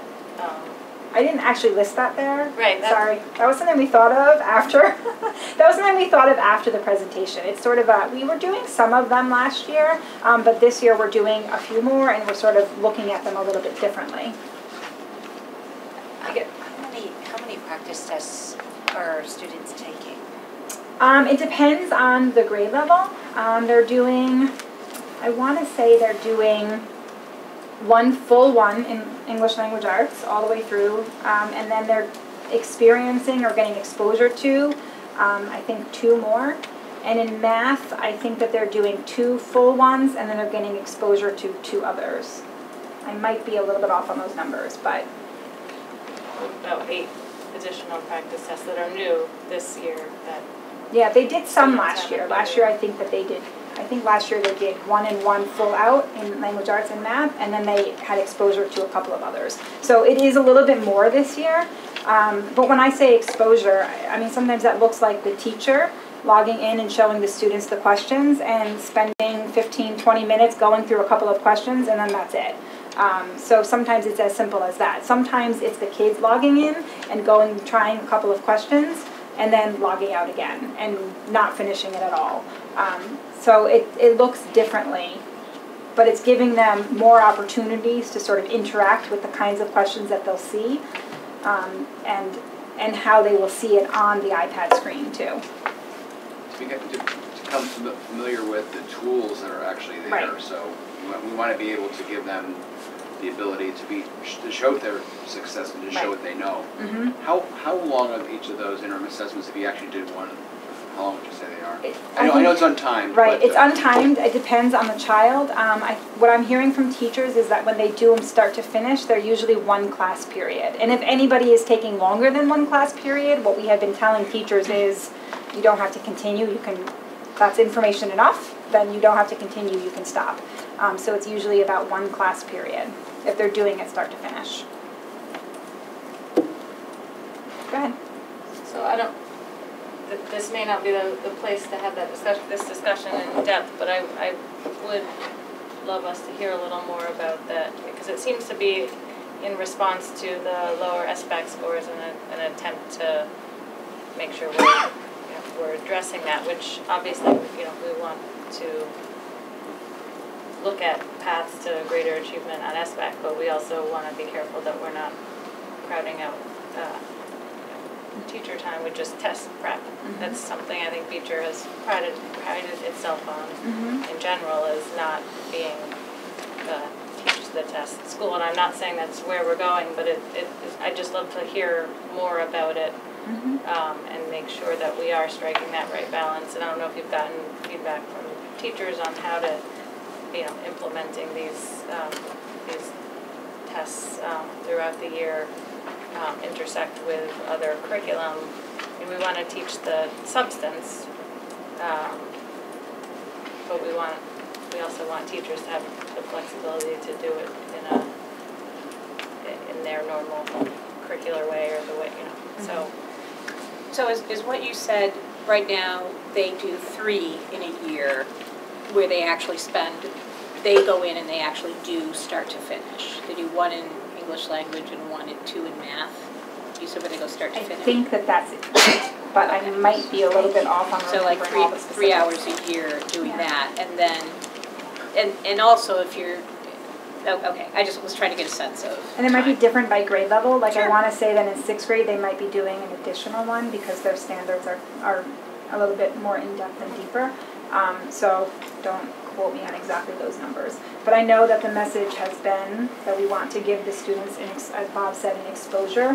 I actually went this year, I had not done this before, but I actually went to the technology classes for the 3rd graders, literally just to put up the questions on a screen so they could see, and I literally showed them, here's how you zoom in, so when you're answering a math question and there's a clock and you can't really quite tell what the hands are saying, zoom in on this clock so you can see it better.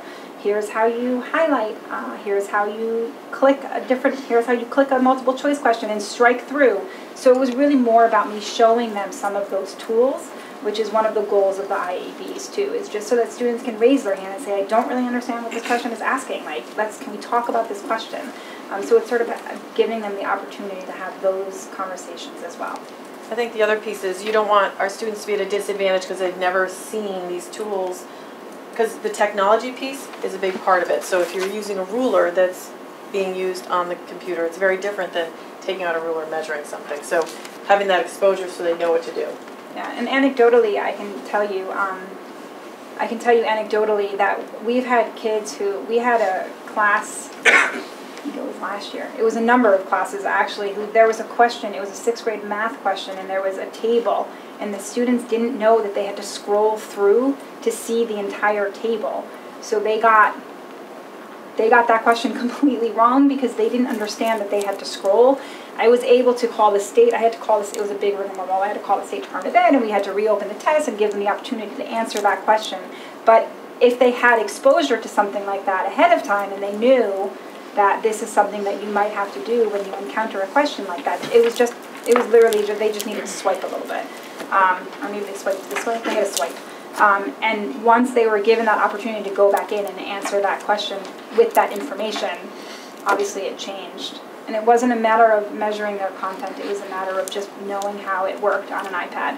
So that is a little bit of our purpose with the IABs, is just giving them that understanding and exposure to the way it works, the way the test works, the tools that are available, the fact that you might need to swipe left or swipe right or swipe up or swipe down.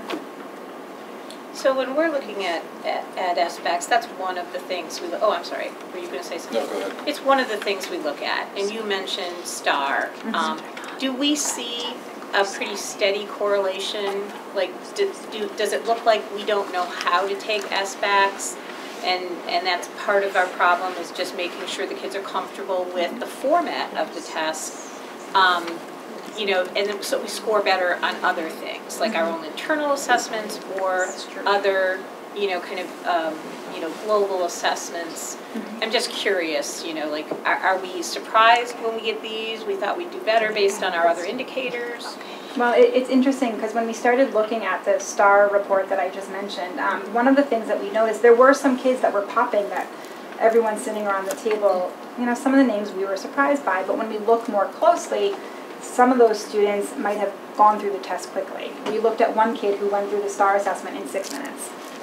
There's no way you're going to get a good score when you go through a test in 6 minutes. So right, and it's funny because that popped up enough that it became something that we started to look at automatically as another piece of information, and then it becomes a conversation with the class and with the child to say, hey, guess what? You can't take a test in 6 minutes. Like, yeah, give it a little bit more effort. So that wasn't a matter of the child necessarily not performing well when they were sort of spoken to about the need to sort of spend some more time on it. So some of that information does come out when we have those conversations. And again, when we dig in, it's always interesting to sort of look closely at our students, and when we meet as a school-wide data team, what we do is we look at our school measures, our reading levels, our math assessments, and also our STAR levels, and we look for students who might be doing better in one area and not as good in another, and we have conversations as a school-wide data team, and then we will often, our interventionists who are members of the school-wide data team will often go out and speak to the classroom teachers about that, and then it comes a conversation about, okay, did this child just have a bad day, or is this child going through something, or is this a child who should be in intervention and we need to talk about them a little bit more deeply, and then that kicks into our intervention process. So it really becomes a really in-depth conversation. I think Todd was next. Todd is next. He's got the graphs open. The data that's presented or visualized on slides 10 and 11 I think is quite interesting. I know we talked about it for a moment. I'm wondering if you're able to compare our school results to peer and aspirant institutions in a similar format, because, you know, those questions that were, or the comments that sort of Steve made and I sort of seconded of, it's interesting to see that middle area where, is that something that is that we're struggling with here, or is it a larger endemic concern? And I think that just helps to inform, you know, how you might address this. At the higher levels, are we performing well? At the lower levels, are we, you know, in comparison to other institutions that we're either associated with or aspiring to be. That can be something we can definitely look into, just having it for a couple of weeks. Right now we're doing a comparison to the state, but we can definitely try and see who we can compare to. So do we have access to, like, the growth rate and the other information for specific schools? So there's some data that is accessible to us only to us, and then there's some that is accessible to the public. So it'll just we can see the accountability index for every single school in the Right, state. Like, I right. can see that, you can see that, But whether you can't see the growth. Well, but I don't I know. guess my point is specific, you know, if the overall state trends or our peer institutions show a similar curve as this, then the concerns of maybe these middle areas are not what are we not doing or what could we be doing at Beecher. It's more of a what does, you know, looking at the literature, how can, you know, elementary schools address these learners better. Mm-hmm. Whereas if it's showing it more pronounced here than other institutions, then you say, you know, what can we learn from those other institutions, or what we can change specifically here? And we can see if the state has this, to look at the state, because that would answer that directly. I'm going to assume you're going to tell me we can't, but can we see these two graphs by grade? I'm just, you know, because again, I think it's always interesting to, you know, you're grouping third graders and fifth and sixth graders together. I think it would be interesting to see by grade. So if we can see that, I'd like to see that by grade. You'll make your eyes cross. We have it actually on one slide. I have one of the, I think I only pulled out, when you see it, you'll know why, but I think I only pulled out one of the two data points by grade, because as soon as we looked at it, we thought, yikes. It's challenging to see. And that would be grades 4 through 6 we can look at? Yep. Since they're growth, so we can't look at third.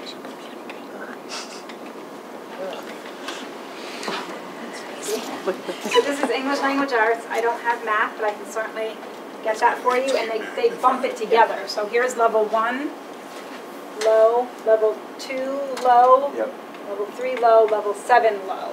Oh, so you didn't. And here's grade, this is how it gave it to me. Oh, okay. But they're all in there. They're all in there, they just kind of bumped them bunched together. in. So here's grade 4, grade 5, grade 6. I'll step away from it so you can see. And so grade 4 is growth from the third grade to the end of fourth grade. Right.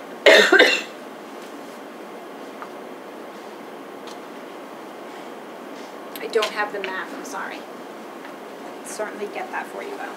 Can you share that slide with us so we can look at it on paper at some point? Sure. Sure. Can I ask my question or two? And this is just I mean, I don't know how you do this, but, you know, I'll bring up the math issue because it's all we talk about at my house. But one of the things that always strikes me in you know, in our English, we have leveled, right? We have, you know, you're an M reader now, and you know, like, and regardless of your grade, you kind of move along in this process, and it builds upon itself through vocabulary and other skills in terms of that.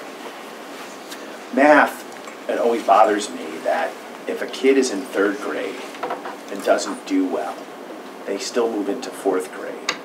And now they don't have any foundation upon which to build their math knowledge. And I'm not making a plug for Kumon or anything, but I do find it very interesting when you look at a process that Kumon does, which is, you know, they assess a kid, which basically assesses their knowledge from kindergarten through whatever grade they're coming in at, to see where are the defects in their knowledge base, and then tailors that education to catch the kid up. Because if you're asking a sixth grader to work on something and they don't know their fractions from fourth grade, it's really hard to do math. And so I guess my question is, do we have a way of, I mean, I know STAR is supposed to get at that a little bit, but how do we deal with when we have a fifth grader and we recognize that their third grade math skills just never were there?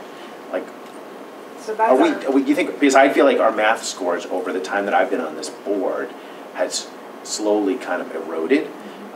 And I worry that that is a factor in it, and that we used to do a lot more online sort of, I don't want to say drill and kill, but we did do a lot more drilling on math skills, and I feel like we've kind of moved away from a lot of that. And I'm just wondering, how do we address it? Because I don't think it's just as simple as saying, you know, we have to do it. I feel like it's a foundational problem, that once a kid moves on, you never go back. But if you're a fifth grader and you're not reading at the right fifth grade level, you can still be reading at the third grade level. You know what I mean? It's much easier to move kids around in books than it is to read them around, move them around in mathematics. And so, how do we? Because it makes me sad that our math scores continue to seem to erode. Yep, so a few thoughts about that. Number one, what you're describing is exactly what our survey process is. So we identify a student who is not meeting grade level expectations, and those are the kids that we put into our survey process. Those are the kids that will get pulled out for intervention support, or they'll get some pushing support in their classroom through our math specialists.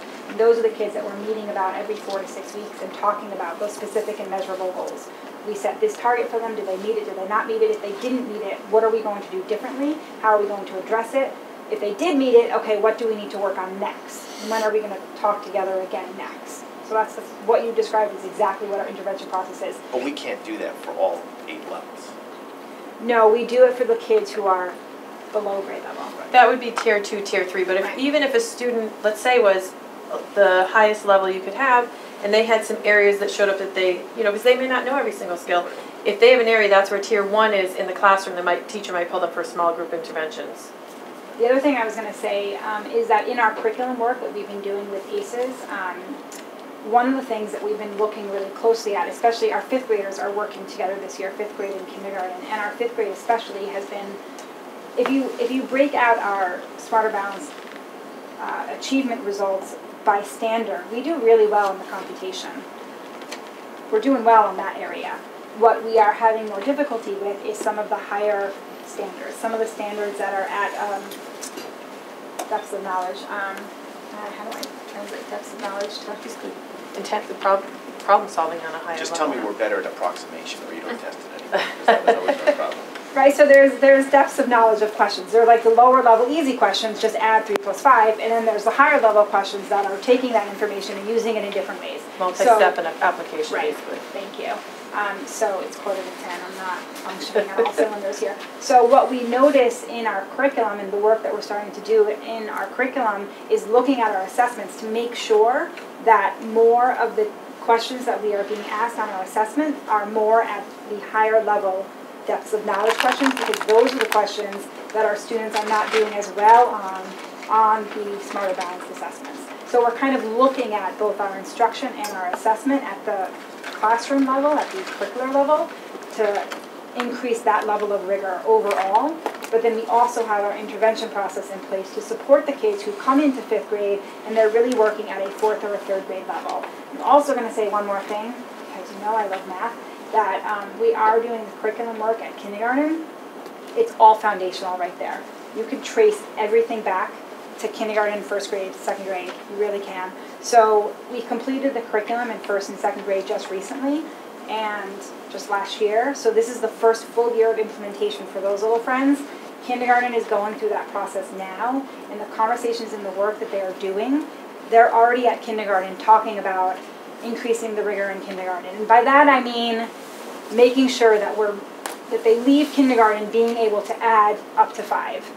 That's what I mean by, don't worry, we're not getting them like pre-algebra. Like, we're making sure that we're increasing the level of rigor in kindergarten. Nothing wrong with pre-algebra in kindergarten. Can I ask one more? Oh, sorry. Go ahead. Yeah. My one is just a last comment, and that kind of gets to what Claire said, which is we've been very specific in the past about not becoming a school that teaches to the test. Mm-hmm. But I completely do support the idea that kids need to know how to take a test. Right. And so seeing questions in advance to understand how questions are asked and how to do it, I think is an important skill.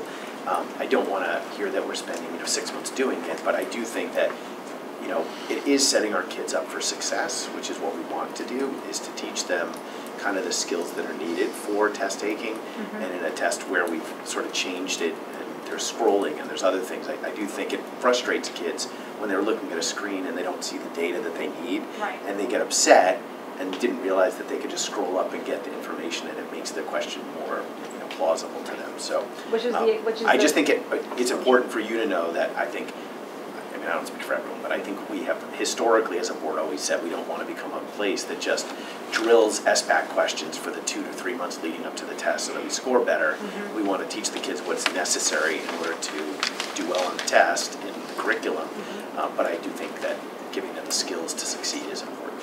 And I think that's our goal. I really do think that our goal is to just give them the skills. So, agree with you, Steve. I think the tools are important, but I do think we've put in place some additional changes. Having 8 tests over a period of a year is a lot, and I think we need to look closely at how that impacts student, both looking at, does it even help? Like with our next SBAC scores, hopefully we'll be doing some look back to say, okay, we put a lot more into this. Does it make any difference? Maybe if it doesn't, we should be looking at curriculum, or maybe we should, just looking at it holistically in general. But also just, thinking, getting feedback from teachers on how much time it takes and how much is taking away from other parts of what kids are learning is really important. Right. And I do think that those conversations are ongoing. I was actually speaking with a teacher today, and she was talking to me about, she was reflecting on the PLC meeting that they had earlier in the day, and I was not in attendance, and their conversation was around sort of the curricular calendar and they have those conversations regularly as a PLC. They talk, they touch base, they think about where they are in their curriculum calendar and their pacing guide, where they need to be, what they need to take out and put in, and so they're doing that work sort of ongoing, and I agree with and hear everything that you're saying. Is there anybody else who has a question? So just out of curiosity, as a follow-up, so will we have another sort of maybe more information, another review of this when you guys dive deeper, or is this sort of it? Well, we have some other information that Todd has asked for. Okay. If we find anything else that's of interest that really pertains to that, we can put that in and share that again. I would be interested after you share with the faculty, with the teachers, what their feedback is and what their thoughts are, suggestions as well. Okay. Thank you. Thank you.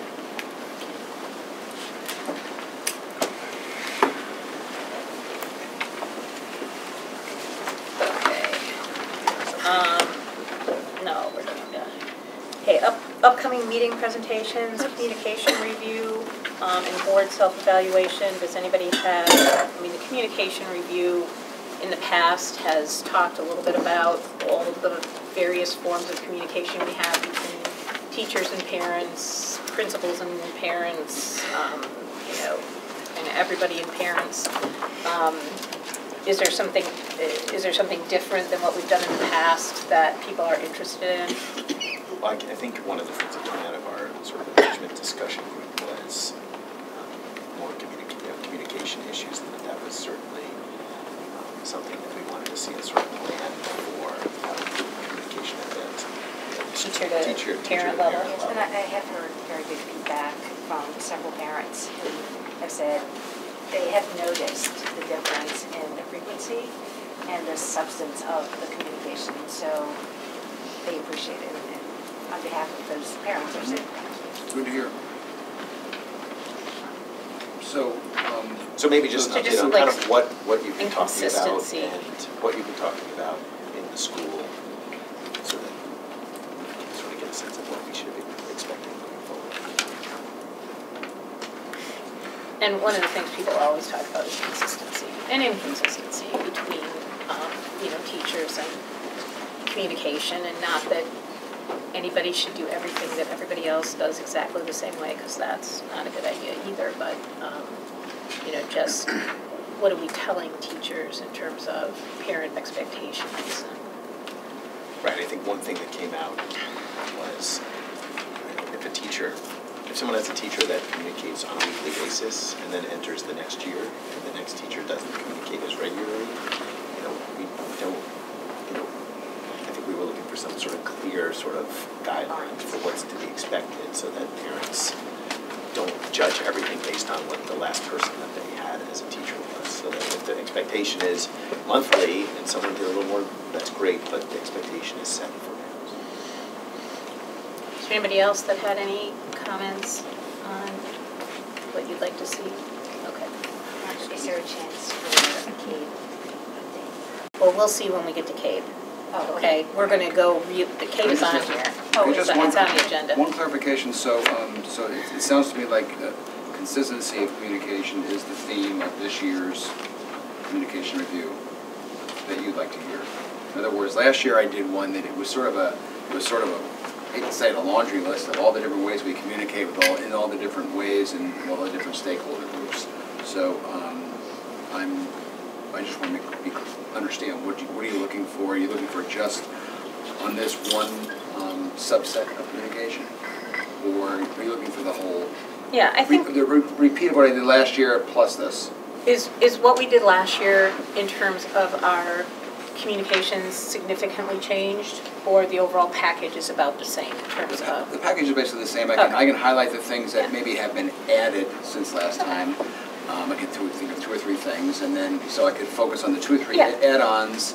People could think back to what they could look back in the archives of our meetings for the last years, and then talk about that inconsistency. So if you talk about add-ons or changes, and then if you talk about parent-teacher communications and expectations, for parents, again, Steve's example of one teacher communicates weekly, but the expectation is monthly, then, monthly. I also think it would be great if you could do a high level sort of what you think we're doing well with communication, what we're still not doing as well as we could, so that we kind of get a sense of what to expect, what kind of work on moving forward. Is there anything else on communication? Okay. So we are going to go really quickly through the subcommittee reports, really quickly. Facilities. Anything? What? Yeah. Board self-evaluation. Are we writing April 29th? That's a date on our calendar? That's the second item. That's the second item. Right. That is our date, isn't it? April 29th. Did we have that on our calendars or not? I didn't have it on my calendar. That's why I just checked. So everybody should put it on their calendar. That's Monday night. Yep.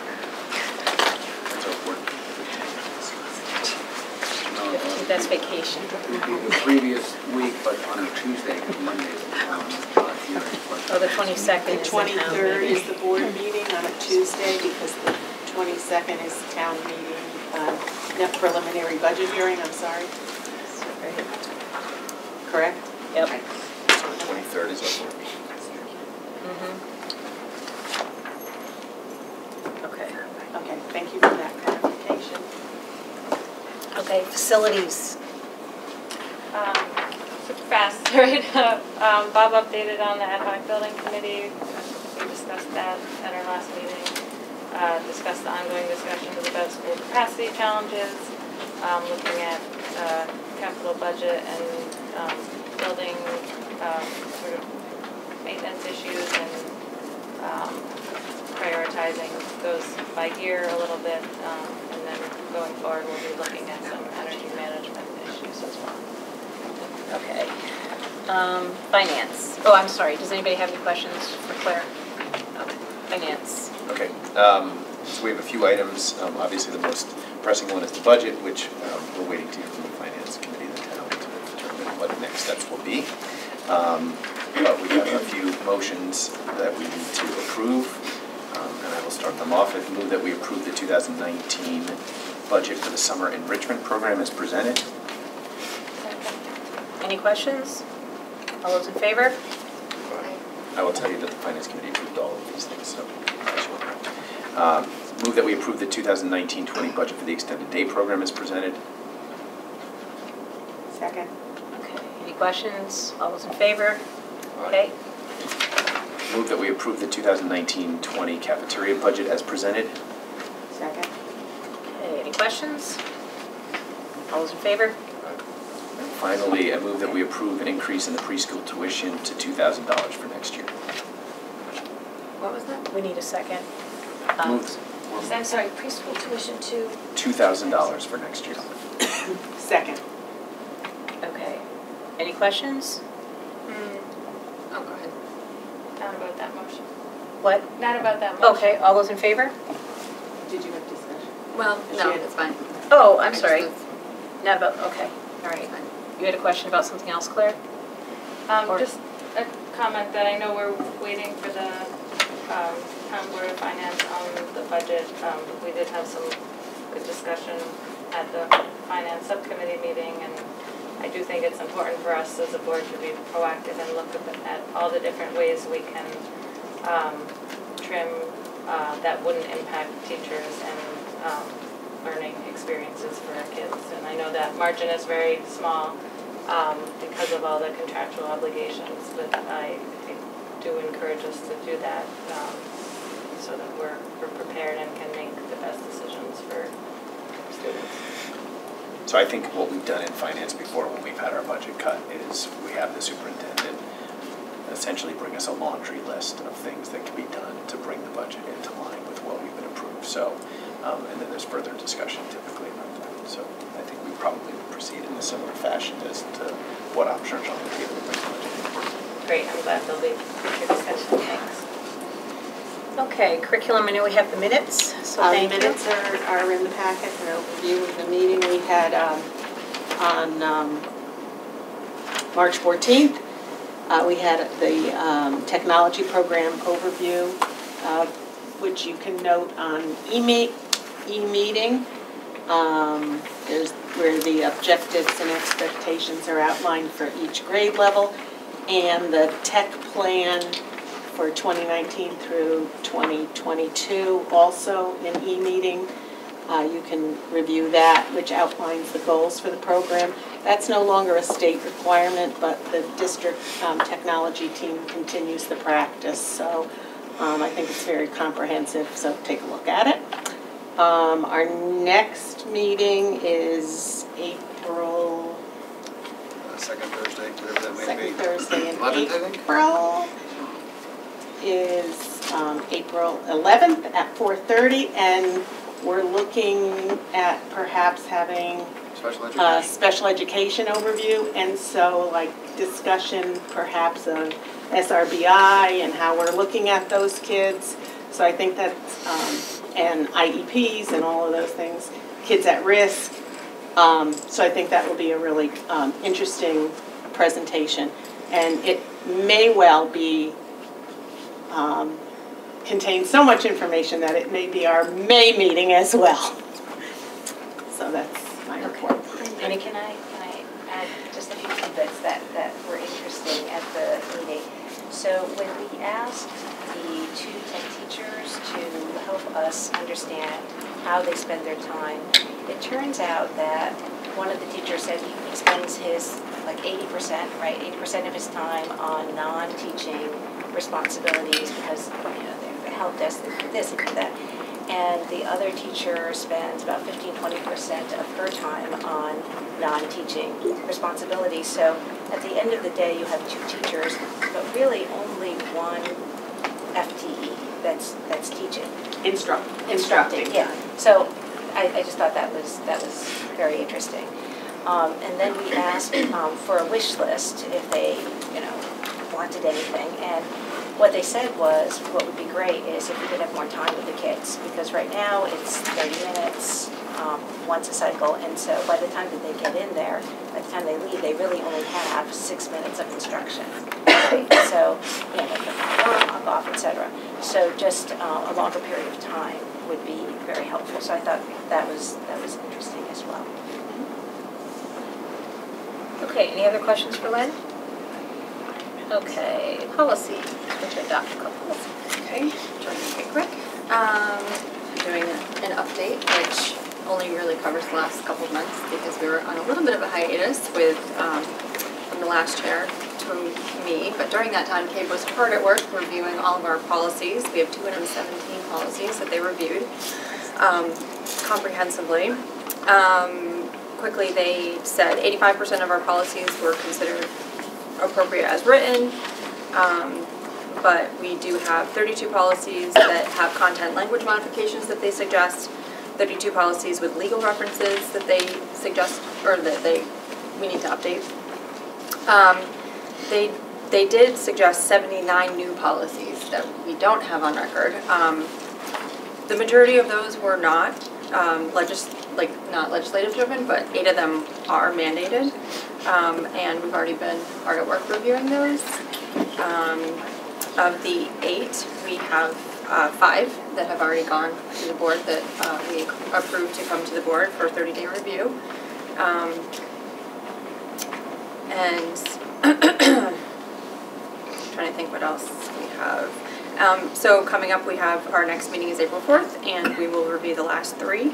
I can get into more details of them, but they're all written in here, so I know we're tight on time. So if anyone's interested in those, we will be meeting April 4th in the morning at 8 a.m. I move that we adopt policies 3542.22 food services personnel code of conduct, 3542.43 lunch charging, and 5125.11 HIPAA as submitted. Second.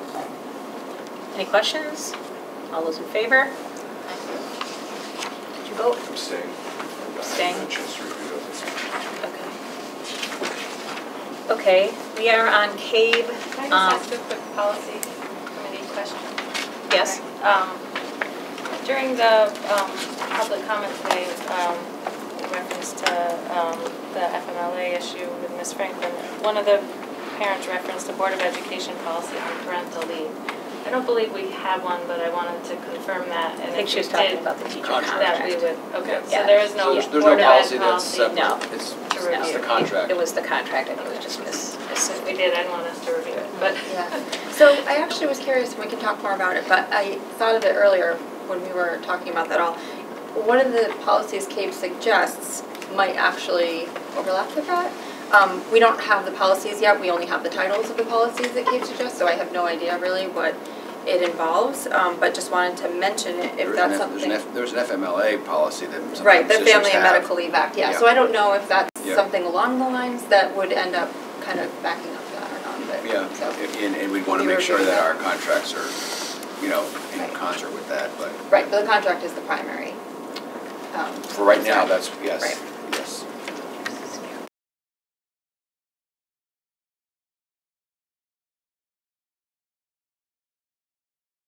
And the last one, there was the Chief Talent Officer, Dr. Sarah Barzi, had spoken. She was very, very impressive. So CABE, as well as the Department of Education, their highest priority is diversity recruiting, equity leadership.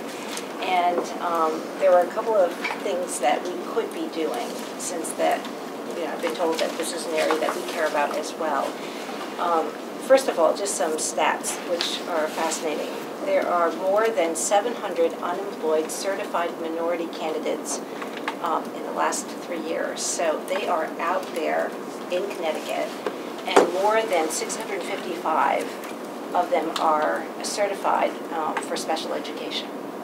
So there are all these candidates out there, and what they have done is they have created a database that we can access right now. All we have to do is send an email to Dr. Sarah Barzi whenever we are looking to fill a position. They actually are going to come out with a database in in a few weeks, so that this is something that we can access for free. That's number one. Number two, there is a website called Teach Connecticut. I don't know if any of you are familiar with it. Right now, it is free to be a partner in this, and the whole idea of the website is to elevate the image of teaching in Connecticut. And so there are profiles, it would be a profile of our school, all the different kinds of information, etc. And so this would be a great marketing tool. It's a very slick website that is funded by Microsoft and other big donors right now. So I think we're on that. I think are we on? I submitted that last summer, I believe. If I'm, there's so many things out there, but we should be on there. Yeah, so that would be something that we could do. There's also an educator networking event. The one that we could participate in is in Wallingford. And so they have, so the last one, there were 50 candidates, a lot of districts that were there. And so out of the 50 candidates, 35 were hired. And so that is yet another event that we could go to. There is a diversity conference that I had sent out to all of you that's taking place at UConn. Megan and I are planning to go. It would be great if someone from the administration could go as well. I think it would speak volumes as to our emphasis in this area. Also, CABE and the Department of State highly recommends, well actually, do we have a minority recruiting plan? Or minority, let's see. Do we have a... I don't have my policy thing in front of me, but districts are required to have that, and it's an area that we probably have, but maybe we have, Marcia? Yeah. We do? Yeah. We do, okay, so I can take a look at that later. So what they're suggesting is that instead of using aspirational soft language, that we actually have hard goals, because unless you have hard goals, it's hard to move the needle in this area. So just wanted to make sure that we were all aware of all the different things that we could be doing. Okay, did you have anything for Kate? Can make it really quick. Anyone interested in advocacy for education? They have a 4-minute YouTube video called Lobbying 101. So if anyone needs a little help with that, they have a website for that they, or not a website, but they have a link to the YouTube video, and they also have a webinar. They have a few webinars, but one in particular is about a 40-minute overview of the governor's budget, if anyone wanted kind of a synopsis. I thought that was an interesting thing to share. And I think that's fine. Okay. So. Thank you. Okay. Let's see. New business, and we do want to have a short executive session because we haven't been here long enough. So. But before that, is there any new business? Was there something in here that I missed? No. Okay.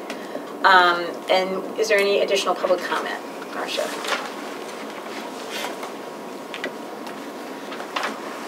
No. Okay. I move we go into executive session. Okay. And we're inviting Al and Bob, and we're not inviting anyone else. So, thank you. So we'll give you a couple minutes. And Nancy.